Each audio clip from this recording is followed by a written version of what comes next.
Hey friends, welcome to my YouTube channel. Today we are going to talk about a very interesting topic that is the research life at the NIT Rourkela. दोस्तों किसी भी institute की NIL ranking और QS ranking को decide करने के लिए वहाँ की रिसर्च इंफ्रास्ट्रक्चर और वहाँ का research output plays a very important role दोस्तों। तो चलिए आज हम NIT राउरकेला की रिसर्च फैसिलिटी के बारे में बात करेंगे दोस्तों। तो दोस्तों अगर मैं बीटेक एमटेक स्टूडेंट्स की बात करूं तो दोस्तों they are very less interested in research, they are mostly incline toward the placement, चाहे वो कोर फील्ड में हो चाहे नॉन कोर फील्ड में हो, they are mostly interested in placement only. Hardly 5 to 10% student ही ऐसे होते हैं जो रिसर्च ओरिएंटेड होते हैं और आगे रिसर्च करना प्रेफर करते हैं। तो चलिए दोस्तों अगर मैं पीएचडी स्टूडेंट की बात करूं तो मोस्ट ऑफ दी पीएचडी को यहाँ पे रिसर्च करना ही पड़ता है, क्योंकि बिना रिसर्च के आपको डिग्री नहीं मिलेगी। And research is the prime requirement, obviously prime requirement for PhD. तो पीएचडी में अगर मैं रिसर्च की बात करूं दोस्तों तो यहाँ पे आपको अपना रिसर्च स्टार्ट करने से पहले एक प्री पीएचडी कोर्स वर्क करना पड़ता है दोस्तों। तो जो प्री पीएचडी कोर्स वर्क होता है उसके लिए एक मिनिमम क्रेडिट डिसाइडेड होता है। वो minimum credit department to department vary करता है। अगर आप बीटेक एमटेक करके आए हैं तो वो मिनिमम क्रेडिट अलग होगा। अगर आप प्लेन बीएससी एमएससी करके आए हैं तो जो मिनिमम क्रेडिट का रिक्वायरमेंट होता है वो अलग होता है, वो डिपार्टमेंट टू डिपार्टमेंट वही करता है दोस्तों। अगर मैं बात सिलेबस की करूं तो दोस्तों यहाँ का सिलेबस जो है मुझे थोड़ा डिबेटेबल लगता है, क्योंकि दोस्तों यहाँ पे प्री पीएचडी कोर्स वर्क में जो भी पढ़ाया जाता है it have a very less relation with what ever research you do. ये दोस्तों स्टूडेंट टू स्टूडेंट भी वेरी करता है। हो सकता है कि आप जो भी रिसर्च कर रहे हो वो आपके प्री पीएचडी कोर्स वर्क से काफ़ी मैच करता हो। इट मे और may not, it depend on your research. या ऐसा भी हो सकता है कि आप जो रिसर्च कर रहे हैं वो आपके प्री पीएचडी कोर्स वर्क से बहुत कम मैच करता हो। It depend on department to department दोस्तों। तो ये थोड़ा कंट्रोवर्शियल टॉपिक है। और दूसरी सबसे इम्पोर्टेंट रिक्वायरमेंट होती है दोस्तों रिसर्च के लिए, तो वो है रिसर्च इंफ्रास्ट्रक्चर। दोस्तों अगर मैं रिसर्च इंफ्रास्ट्रक्चर की बात करूँ तो मेरे कुछ फ्रेंड आईआईटीज़ में भी हैं। तो रिसर्च इंफ्रास्ट्रक्चर और वहाँ का रिसर्च इंफ्रास्ट्रक्चर और यहाँ का रिसर्च इंफ्रास्ट्रक्चर काफ़ी मिलता जुलता है दोस्तों। हाँ बट दोस्तों आईआईटी एनआईटी है और आईआईटी और एनआईटी यहाँ डिफरेंस तो है, इसीलिए वो आईआईटी है और इसलिए एनआईटी है। तो दोस्तों ठीक ठाक ही है दोस्तों, बहुत ज़्यादा डिफरेंस नहीं है, 19-20 का डिफरेंस है। हो सकता है कि आपको वहाँ पे 2 NMR मिल जाए, यहाँ पे 1 NMR मिल जाए, तो इस टाइप के डिफरेंसेस आपको मिलेंगे। और दोस्तों दूसरी सबसे उसके बाद जो नेक्स्ट रिक्वायरमेंट है दोस्तों research infrastructure department to department. तो दोस्तों मैं इंजीनियरिंग डिपार्टमेंट के बारे में बहुत ज़्यादा बात नहीं कर पाऊँगा क्योंकि उससे रिलेटेड मुझे नॉलेज कम है। मैं आपको बेसिक साइंस रिलेटेड डिपार्टमेंट ही इस वीडियो में डिस्कस करूंगा। तो बेसिक साइंस डिपार्टमेंट में सबसे पहला डिपार्टमेंट है लाइफ साइंस डिपार्टमेंट दोस्तों। तो लाइफ साइंस डिपार्टमेंट का रिसर्च इंफ्रास्ट्रक्चर में सबसे इंपॉर्टेंट चीज़ होता है दोस्तों माइक्रोस्कोपी। तो माइक्रोस्कोपी में आपको यहाँ पे कंपाउंड माइक्रोस्कोपी मिल जाएगा, कॉन्फोकल माइक्रोस्कोपी मिल जाएगा, उसके अलावा आपको फ्लोरोसेंस माइक्रोस्कोपी मिल जाएगा, स्टीरियो माइक्रोस्कोपी मिल जाएगा दोस्तों। कॉन्फोकल माइक्रोस्कोपी आपको यहाँ पे कॉमन फैसिलिटी है वहाँ पे भी मिलेगा दोस्तों। उसके अलावा आपको biotechnology and medical engineering department में भी आपको एक कॉन्फोकल माइक्रोस्कोपी मिल जाएगा दोस्तों। उसके अलावा अगर मैं बात करूँ मॉलिक्यूलर टेक्निक्स के बारे में दोस्तों, अगर आप मॉलिक्यूलर टेक्निक रिलेटेड कोई वर्क करना चाहते हैं तो यहाँ आपको PCR, RT-PCR, वेस्टर्न ब्लॉटिंग मिल जाएगा दोस्तों। यहाँ पे काफ़ी सारे लैब में मॉलिक्यूलर टेक्निक्स पे वर्क होता है।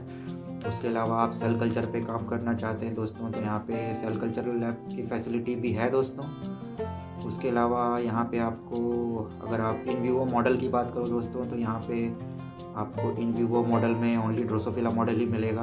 उसके अलावा आपको यहाँ पे रैट और माउस के लिए इन विवो लैब की फैसिलिटी नहीं है दोस्तों यहाँ NIT राउरकेला में। उसके अलावा अगर आप एडवांस माइक्रोस्कोपी टेक्निक की बात करो दोस्तों तो यहाँ पे मुझे यहाँ की एडवांस माइक्रोस्कोपी टेक्निक काफ़ी अच्छी लगती है दोस्तों। फॉर एग्जांपल यहाँ की electron microscopy technique, that is the first one is scanning electron microscopy जो कि आपको यहाँ मेटलर्जी डिपार्टमेंट में मिल जाएगा। उसके बाद second one is the FESM, that is field emission scanning electron microscopy जो आपको सिरामिक इंजीनियरिंग डिपार्टमेंट में मिल जाएगा दोस्तों। उसके अलावा दोस्तों यहाँ पे ESEM भी है, that is environmental scanning electron microscopy, जो इन्वायरमेंटल स्कैनिंग इलेक्ट्रॉन माइक्रोस्कोपी जो आपको यहाँ पे बायोमेडिकल इंजीनियरिंग डिपार्टमेंट में मिल जाएगा, जो आप अपने बायोलॉजिकल सैंपल के लिए यूज़ कर सकते हैं दोस्तों। It's one of favourite of mine दोस्तों, जो कि अभी ख़राब पड़ा है। हाँ दोस्तों, यहाँ पे एक ड्रॉबैक है दोस्तों, जो मैं आपके साथ डिस्कस करना चाहूँगा। कोई भी इंस्ट्रूमेंट ख़राब होता है तो उसको ठीक होने में काफ़ी टाइम लगता है। यहाँ की सबसे बड़ी ड्रॉबैक है दोस्तों। यार मैं आपको पहले ही बता चुका हूँ, प्रॉज एंड कॉन्स हर जगह होते हैं यार। नो प्लेस इज़ परफेक्ट, आपको उस प्लेस को परफेक्ट बनाना पड़ता है। और दोस्तों केमिस्ट्री डिपार्टमेंट की बात करूँ तो पहले दोस्तों लाइफ साइंस डिपार्टमेंट में अगर आप कुछ स्पेक्ट्रोस्कोपी रिलेटेड वर्क करना चाहते हो तो उसके लिए आपको केमिस्ट्री डिपार्टमेंट में और अदर डिपार्टमेंट में डिपेंड रहना पड़ेगा, क्योंकि स्पेक्ट्रोस्कोपी डिपार्टमेंट की फैसिलिटी लाइफ साइंस डिपार्टमेंट में कम ही है। केमिस्ट्री डिपार्टमेंट में दोस्तों अगर आपको आप isolation related, compound identification related और केमिकल एनालिसिस रिलेटेड वर्क कर रहे हैं तो आपको यहाँ पे ठीक ठाक फैसिलिटी मिल जाएगी दोस्तों।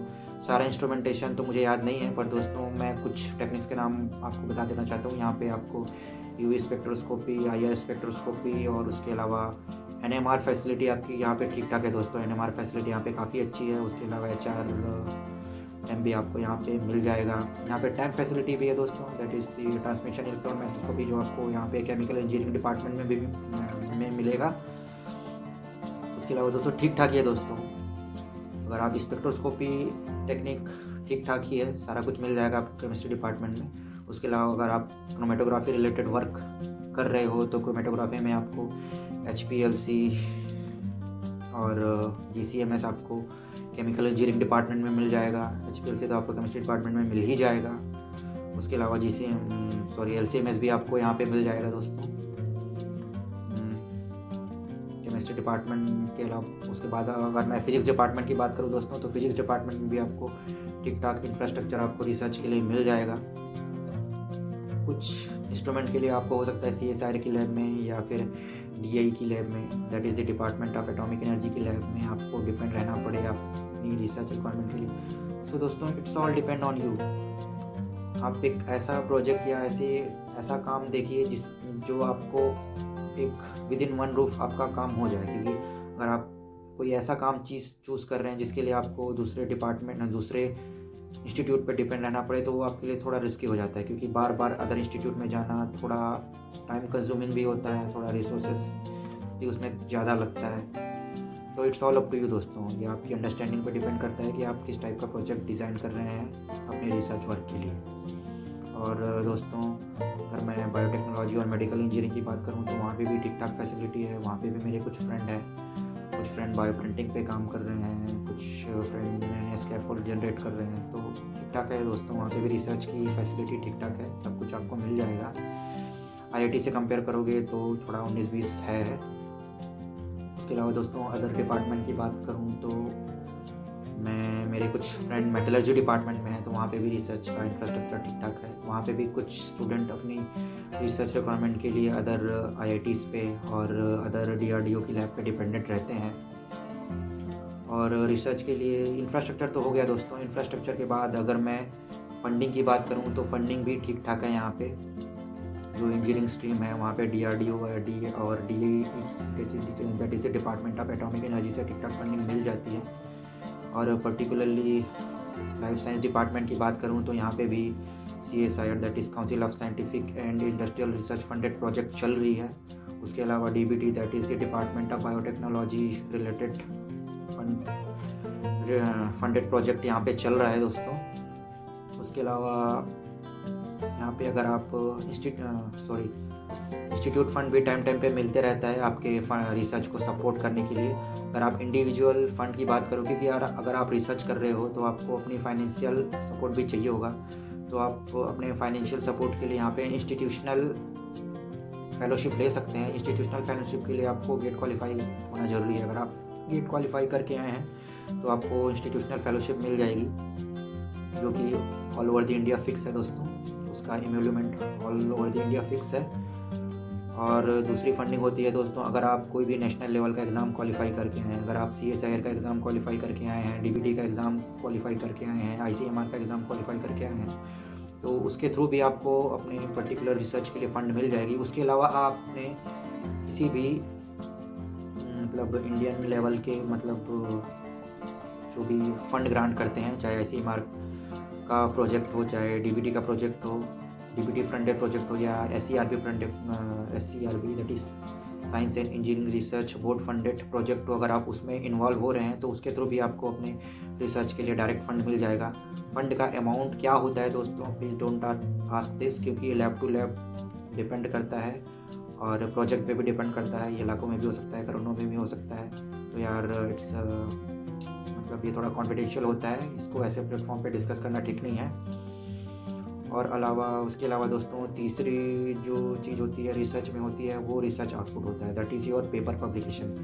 तो पेपर पब्लिकेशन भी दोस्तों ठीक ठाक जनरल में यहाँ पे आ जाता है, ऑलमोस्ट हर लैब में ठीक ठाक पब्लिकेशन आ जाता है, जिससे आपको आपकी पीएचडी की डिग्री आसानी से मिल जाए। मोस्टली एल्जेवियर, स्प्रिंगर और विले के रिलेटेड जर्नल में यहाँ अच्छे अच्छे पेपर पब्लिश हो जाते हैं दोस्तों। ये तो आपके पर्सनल एफर्ट पे भी डिपेंड करता है दोस्तों। पर्सनली अगर मैं मतलब मेरे एक्सपीरियंस से कहूँ तो यार एक पेपर पब्लिश करने में यार बहुत मेहनत लगती है यार दोस्तों, बहुत मेहनत लगती है, बहुत टाइम लगता है दोस्तों। कैसे पेपर पब्लिश होता है दोस्तों वो एक बहुत बड़ा टॉपिक है, उस पर अगर आप चाहो तो मैं एक सेपरेट वीडियो बनाऊंगा। अगर आप कमेंट बॉक्स पे मेंशन करोगे तो दोस्तों मैं उस टॉपिक पे भी एक सेपरेट वीडियो बनाऊंगा, how to publish a paper for your PhD और how to publish a paper for your research. दोस्तों काफ़ी कुछ मैं बता चुका हूँ दोस्तों, और अगर कुछ मिसिंग रह गया होगा तो दोस्तों ऑलरेडी अभी 11 मिनट हो चुका है, वीडियो काफ़ी लंबा हो रहा है दोस्तों, इसीलिए मैं इसको और ज़्यादा स्ट्रेच नहीं करूँगा यार। काफ़ी ठंड भी बढ़ चुकी है दोस्तों। अगर हाँ रिसर्च के टाइमिंग की बात की जाए दोस्तों तो यहाँ पे रिसर्च की टाइमिंग थोड़ी मतलब अगर आप कंप्यूटर साइंस डिपार्टमेंट में हैं तो वहाँ का रिसर्च इन्वायरमेंट थोड़ा अलग होता है दोस्तों, क्योंकि वो सॉफ्टवेयर रिलेटेड वर्क करते हैं तो उनकी डिमांड भी अलग होती है। अगर आप वेट लैब रिलेटेड वर्क कर रहे हो, चाहे आप केमिस्ट्री में वर्क करो, चाहे बायोटेक्नोलॉजी में वर्क करो या लाइफ साइंस डिपार्टमेंट में वर्क करो, तो यहाँ पे यार रिसर्च की रिक्वायरमेंट यहाँ पे थोड़ी अलग होती है। हो सकता है आपका काम जो है, आपका रिसर्च जो है टाइम डिपेंडेंट हो सकता है आपको रात को 2-2 3-3 बजे तक लैब में काम करना पड़े। यहाँ पे भी बहुत सारे स्टूडेंट हैं जो रात को सुबह 9 बजे से लेकर रात को 2-3 बजे तक रात भर लैब में काम करते हैं। फॉर एग्जांपल आपका रिएक्शन का सेटअप बैठा है तो हो सकता है आपको रात भर लैब में बैठना पड़े।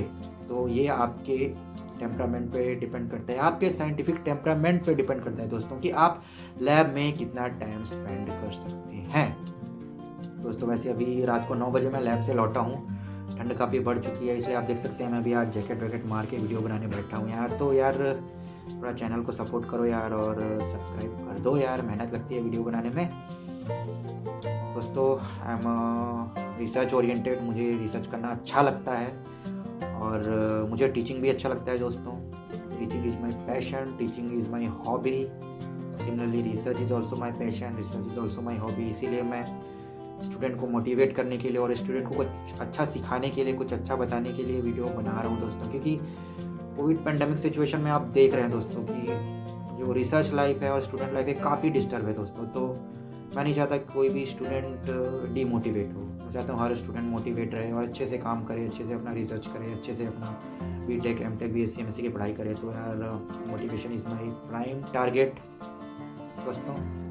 और मेरी कोशिश रहती है कि मैं अपने वीडियो के माध्यम से आपको जितना अच्छा हो सके चीज़ें, जितना अच्छा मैसेज हो सके मैं आपको डिलीवर कर सकूं। तो यही मेरी कोशिश है दोस्तों, और मैं उम्मीद करता हूं कि आपको मेरी वीडियो पसंद आई होगी। हो सकता है यार थोड़ी बोरिंग लगी हो तो please tolerate it. Thanks for watching this video और सब्सक्राइब कर दो यार।